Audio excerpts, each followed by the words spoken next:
अस्सलामुअलैकुम। A1 TV के साथ मैं हूं अरूज फखर। शामिल करेंगे न्यूज़ हेडलाइंस। बैरिस्टर गौहर और शेर अफजल समेत PTI के 12 अरकान गिरफ्तार। SOPs की खिलाफ वर्जी और वक्त पे जलसा खत्म न करने का इल्जाम। इस्लामाबाद पुलिस का रात गए एक्शन, रहनुमाओं की पकड़ धक्कर। शुएब शाहीन, जैन कुरैशी, शेख वकास अकरम, आमिर डोगर समेत तमाम अफराद थाना सेक्रेटेरिएट मुंतकिल। आज अदालत में पेश किया जाएगा। वज़ीर आला खैबर पख्तूनख्वा की सुबह सवेरे पेशावर आमद। अली अमीन गंडापुर 7 घंटे तक कहाँ रहे।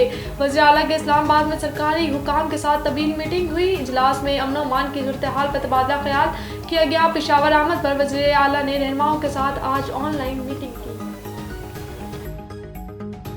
गिरफ्तारियों से पार्लियामेंट की तकद्दुस को पामाल किया गया। सलमान राजा ने कहा, हमारी शराफत का नाजायज फायदा उठाया जा रहा है।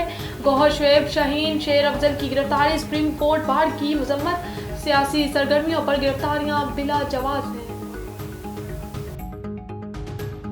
और चेयरमैन नात्रा की तैनाती का अदम करार देने का फैसला चैलेंज। लाहौर हाई कोर्ट में इंट्रा कोर्ट अपील दायर। सिंगल बेंच ने हकाइक के मुनाफी फैसला दिया। दरख्वास्त में मौकूफ। न्यूज़ स्टूडियो से फिल वक्त इतना ही। मजीद खबरों और अपडेट्स के लिए देखते रहिए A1 टीवी। A1 टीवी, सब पे नजर, अंदर की खबर।